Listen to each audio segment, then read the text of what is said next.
DD India Live, India's voice to the world. I'm Preeti Kaur, coming up in the next 30 minutes. India rises to third most powerful country in Asia, surpasses Japan in Asia Power Index. Second phase voting underway in India's Jammu and Kashmir. Over 2.5 million voters to decide fate of 239 candidates in 26 assembly constituencies. Alarm grows as Israel and Hezbollah exchange intense fire. Top Hezbollah commander killed in Beirut strike. UN Security Council to hold an emergency meeting on Lebanon. China launches Intercontinental missile into Pacific in a rare test. Canada's Justin Trudeau faces no confidence vote in a major test. And in tennis, Indian duo of Jeevan Nedunshazian and Vijay Sundar Prashant clinched the Hangzhou Open 2024 title after beating Germany in the men's doubles final.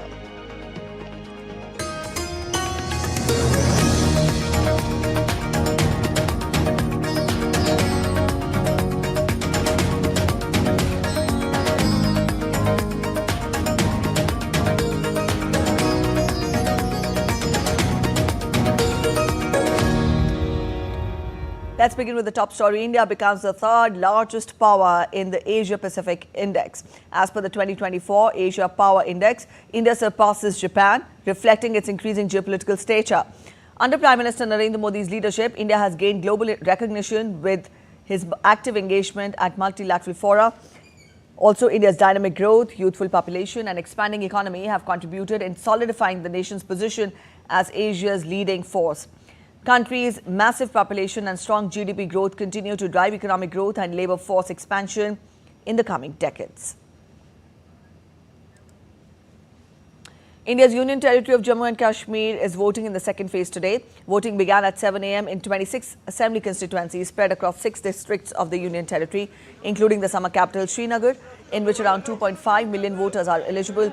This phase is particularly significant as it will determine the fate of 239 candidates.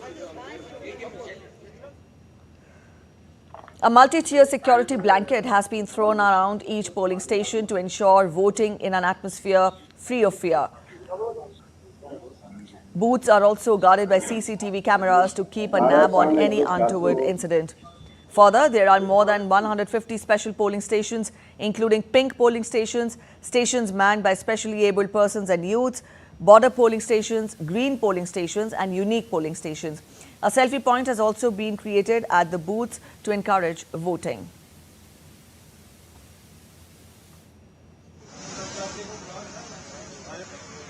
Besides, over 15,500 Kashmiri migrant voters are also expected to vote across special polling stations set up in Jammu, Udhampur and Delhi. Voting for second phase will conclude at 6 p.m. Jammu and Kashmir Assembly election is being conducted in 3 phases, with voting for third and final phase scheduled for October 1st. The first phase on September 18th witnessed impressive turnout of over 61%. The counting of votes will take place on October 8th. Assembly elections are being held for the first time in Jammu and Kashmir after the abrogation of Article 370. On the invitation of India's Ministry of External Affairs, a high-level delegation of senior diplomats from the different countries is travelling to Jammu and Kashmir to witness the ongoing assembly elections on Wednesday. The 15-member delegation comprises of diplomats from US, Mexico, Guyana, South Korea, Somalia, Panama, Singapore, Nigeria, Spain, South Africa, Norway, Tanzania, Rwanda, Algeria and the Philippines. The diplomats are visiting different polling stations to see the ongoing polls, and also they're quite excited to see the people voting since 7 a.m. Now, it's a pleasure. It's my first time that I'm visiting Kashmir, Jammu Kashmir. So it's really a privilege to be invited by the Ministry of External Affairs to come and visit firsthand today's polling stations being open. The session is smooth. And we are told it has started at 7 to the end at 6. And so far, the percentage here is 10% who have already cast their vote. And they are expecting everyone to come and the whole exercise will end at 6 when everyone has been already at the polling station to exercise their civil rights. Electioneering is also gaining momentum in North India's Haryana. Top leaders of all political parties are holding rallies and public meetings to garner support in the favour of their party in the state. Prime Minister Narendra Modi will address a public rally in Sonipat on Wednesday. Voting for the 90-member Legislative Assembly in Haryana will be held in a single phase on October 5th. Counting of votes will be done on October 8th.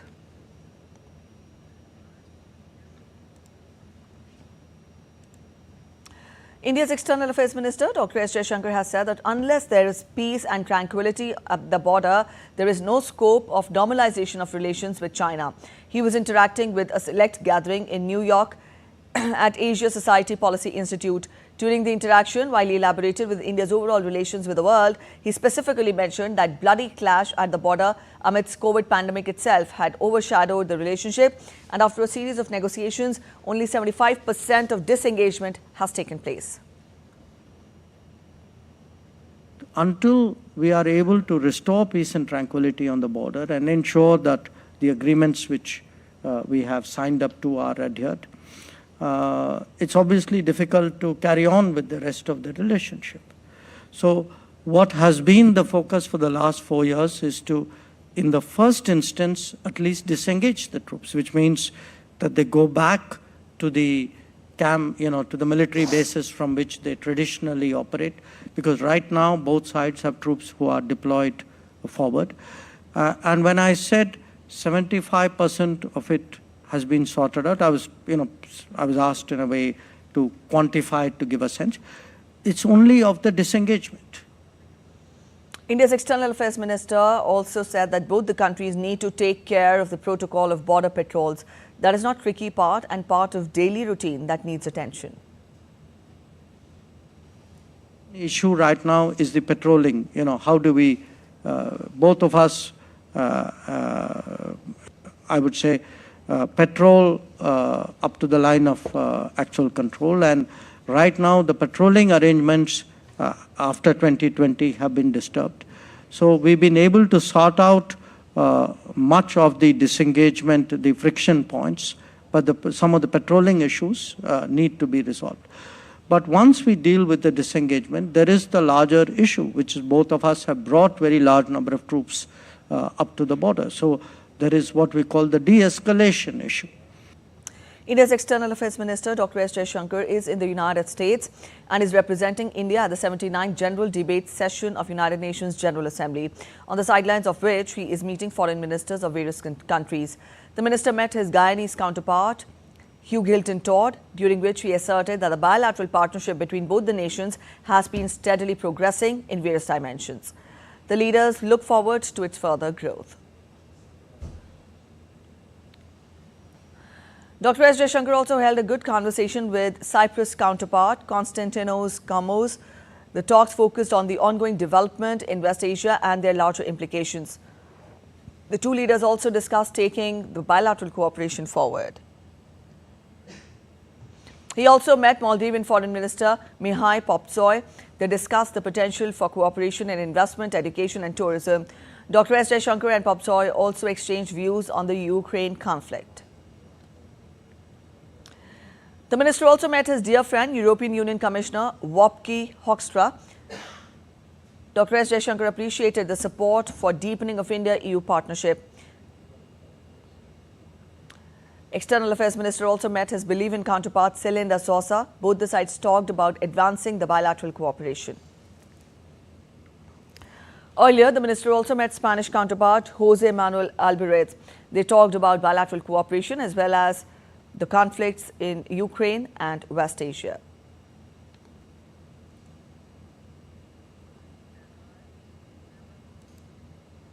India has called for increasing international cooperation to fight the synthetic drug trade, which has been used by terrorists against the country. Speaking at the summit of the Global Coalition to Address Synthetic Drug Threats, hosted by US President Joe Biden, Dr. S. Jaishankar called for enhanced operational cooperation, intelligence sharing and stronger law enforcement collaboration to combat the synthetic drug trade. India has long been affected by the nexus between terrorist groups and narco trafficking. Cross-border rackets smuggle drugs into our territory with proceeds supporting terrorism. Synthetic drugs include fentanyl, methamphetamine, Captagon and MDMA, which are often more potent and more lethal than the plant-based drugs like cocaine or heroin, according to the coalition. Dr. S. Jaishankar said that India, as a co-chair of Working Group 1, has taken a proactive stance and has focused on preventing the illicit manufacture and trafficking of synthetic drugs. Finally, he expressed confidence that collective resolve and cooperation of India and the US will build a safer, drug-free world for all.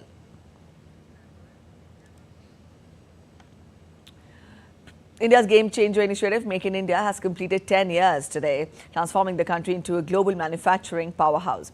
From space to semiconductors, from electronics to electric vehicles, Make in India has become a reality today. Commerce and Industry Minister Piyush Goyal said that before the launch of the initiative, the mobile imports of the country in 2014-15 were rupees 48,609 crore, which reduced to 7,665 crore rupees in 2023-24. He, however, added that under the leadership of Prime Minister Narendra Modi, manufacturing jobs in the country grew by 200% from 2022 to 2024. He also said that 99% mobile phones in the country are now made in India. The development over the past decade proves that Make in India has become a national force, paving the way for India to emerge as a global manufacturing hub.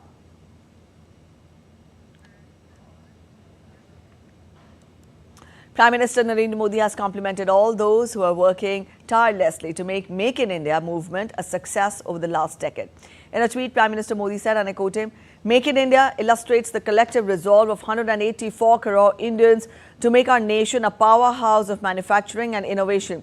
It is noteworthy how exports have risen in various sectors, capacities have been built, and thus the economy has been strengthened. The Government of India is committed to encouraging Make in India through all possible ways. India's strides and reforms will also continue. Together, we will build an Atmanirbhar and Viksit Bharat."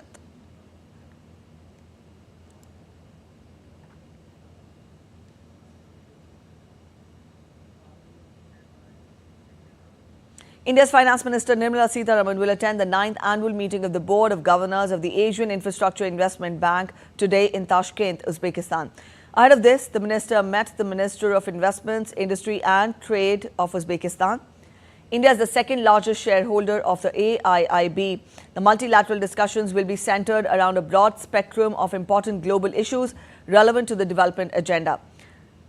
The Finance Minister will also sign the bilateral investment treaty between India and Uzbekistan. The treaty aims to promote more extensive economic cooperation for the mutual benefit of both the countries on a long-term basis.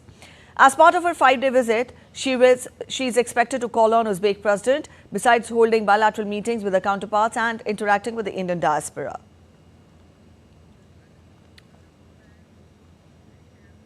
You're watching DD India Live. We're heading for a short break. But after the break, Sri Lanka's newly elected President Anura Kumara Dissanayake dissolves the parliament, calls snap polls on November 14.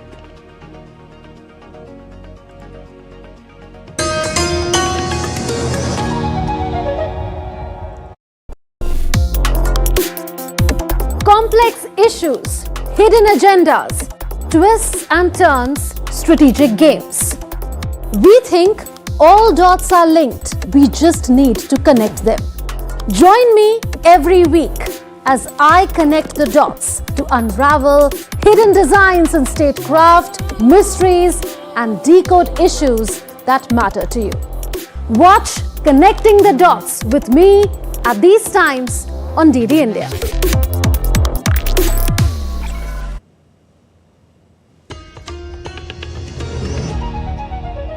Welcome back after the break. You're watching DD India Live. After nearly a year of the conflict against Hamas in Gaza, Israel is shifting its focus to the northern frontier, from where Iran-backed Hezbollah continues to fire rockets into Israel in support of Hamas.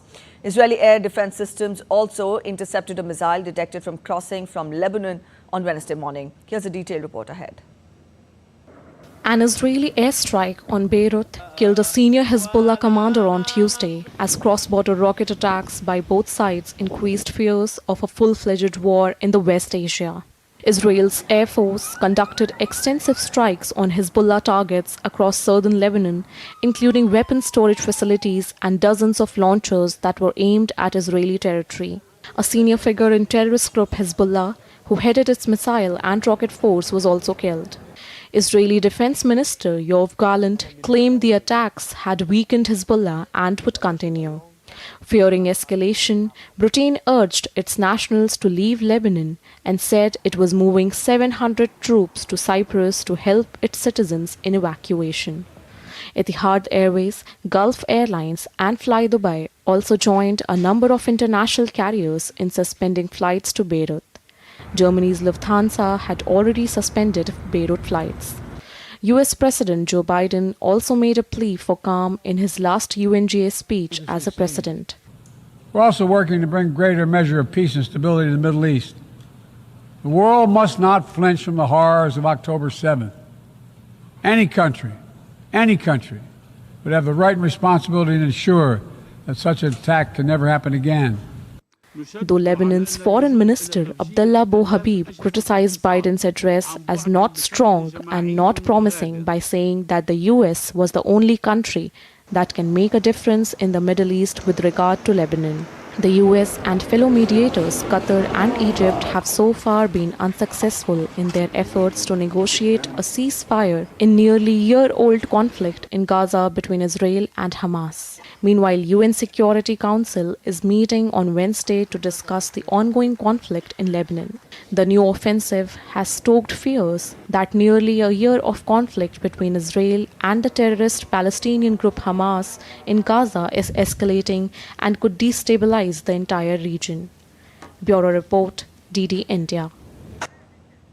US President Joe Biden made a significant appearance at the United Nations General Assembly on Tuesday, delivering what may be one of his final speeches on the global stage. His address touched on critical themes centered to his foreign policy, including the support for Ukraine, international competition, and the importance of upholding the UN Charter. Here's a detailed report.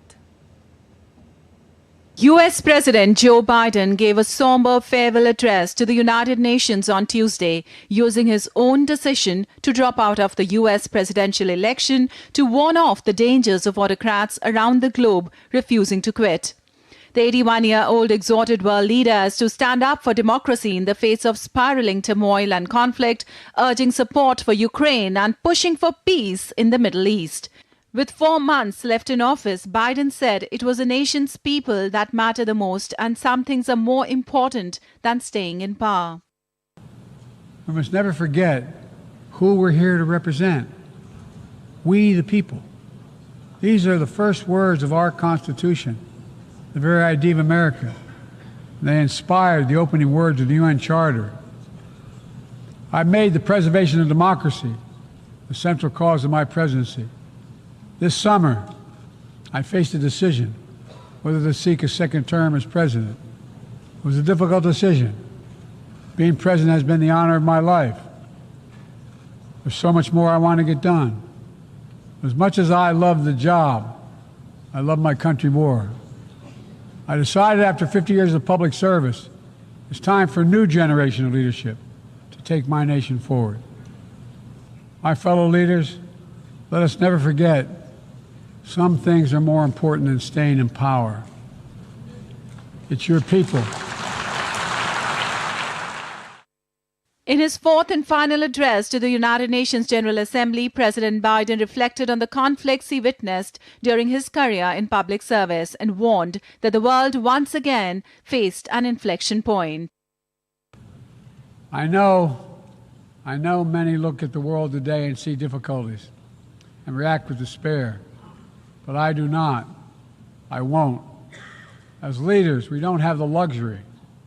I recognize the challenges from Ukraine to Gaza to Sudan and beyond.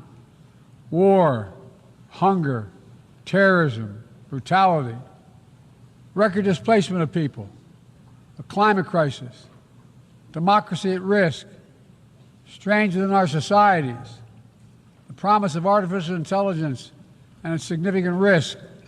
The list goes on. But maybe because all I've seen and all we have done together over the decades, I have hope. I know there is a way forward. Biden's speech also covered the climate crisis, the urgent need for aid to strife-torn areas, and the need to address challenge of artificial intelligence. United Nations Secretary General Antonio Guterres denounced a growing number of governments and other groups who feel that they are entitled to get out of jail free card on Tuesday. Excellencies, the level of impunity in the world is politically indefensible and morally intolerable. Today, a growing number of governments and others feel entitled to get out of jail free card. They can trample international law. They can violate the United Nations Charter. They can turn a blind eye to international human rights conventions or the decisions of international courts. They can thumb their nose at international humanitarian law. They can invade another country, lay waste to whole societies, or utterly disregard the welfare of their own people. And nothing will happen. China publicly acknowledged for the first time that it successfully launched an intercontinental ballistic missile into the Pacific Ocean on Wednesday, in a move likely to raise international concerns about the country's nuclear buildup.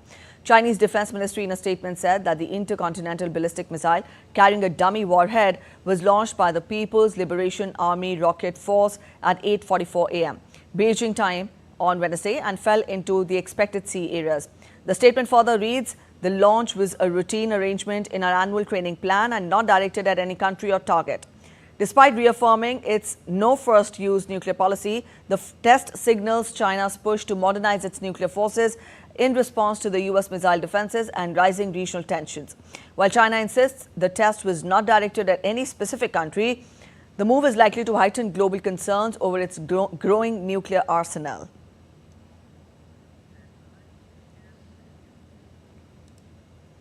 After rejecting his Democratic rival Kamala Harris's offer of a second debate, former U.S. President and Republican candidate Donald Trump is declaring a spree of new sops to win the hearts of the American youth, vowing to make America a manufacturing hub for the world, a place that has already been occupied by China for more than over 3 decades.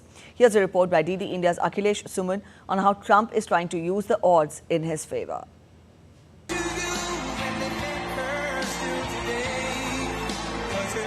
With presidential elections just a month and a quarter away, former US President and Republican nominee Donald Trump is trying hard to compensate for the debacle he faced in widely televised debate with his Democratic rival and US Vice President Kamala Harris. Trump is trying to woo the American business leaders and the youth alike. Speaking at a rally in Georgia, he pledged to save jobs as well as deliver new openings. And under my plan, American workers will no longer be worried about losing your jobs to foreign nations. Instead, foreign nations will be worried about losing. And we will take in hundreds of billions of dollars into our treasury and use that money to benefit the American citizens. And it will not cause inflation, by the way. In Georgia, which is a crucial swing state, Trump even outlined his plans for businesses by offering them tax rebates. He held a clear threat to those who are planning to move the manufacturing base out of the US. Increasingly, the lines between rivals like China and allies are becoming blurred for the Republican nominee. I want German car companies to become American car companies. I want them to build their plants here. I want to beat China in electronics production, and we'll be able to do that easily. We have the greatest genius, the greatest minds here, and then we end up building them in different places. A lot of that's really stupid tax policy. I want GE, IBM, and every other manufacturer that left us to be filled with regret and come sprinting back to our shores, and they will. Amidst applause of his supporters, Trump said that he will offer companies heavy incentives for manufacturing in the US if he becomes the president. However, he cautioned them that if they don't oblige, they will lose the incentives. So as your president, here is the deal that I will be offering to every major company and manufacturer on earth. I will give you the lowest taxes, the lowest energy costs, the lowest regulatory burden, and free access to the best and biggest market on the planet, but only if you make your product here in America. It all goes away if you don't make your product here. Trump held Vice President Kamala Harris responsible for the job losses incurred by the Americans by allowing illegal immigrants into the country. This is a plank that he has raised again and again during the campaigning before the American voters. Though Kamala Harris has also declared many incentives to American citizens, it will be interesting to see who makes the last impression on the voters, especially the youth. Akhilesh Suman's report for DD India. Canadian Prime Minister Justin Trudeau faces a no-confidence motion in the Parliament introduced by Conservative leader Pierre Poilievre. Trudeau's main rival in Canada's Parliament on Tuesday introduced a motion of no confidence in the ruling Liberals in a first major test of his unpopular minority government. The confidence vote will be his first real test since the smaller New Democratic Party this month tore up a 2022 deal to keep the Liberals in office until an election that must be held by October of next year. Trudeau will have to survive a series of other confidence votes to make it that far. Sri Lanka will witness snap elections on 14th of November this year after President Anura Kumara Dissanayake dissolved the parliament late on Tuesday night. A gazette notification was issued on the dissolution and calling of elections. Nominations will be received from 4th to 11th of October. Dissanayake was elected as president of Sri Lanka in a close three-cornered fight. His alliance, National People's Power, has only 3 members in the current legislature, 2 of whom are part of his cabinet, including Prime Minister Dr. Harini Amarasuriya.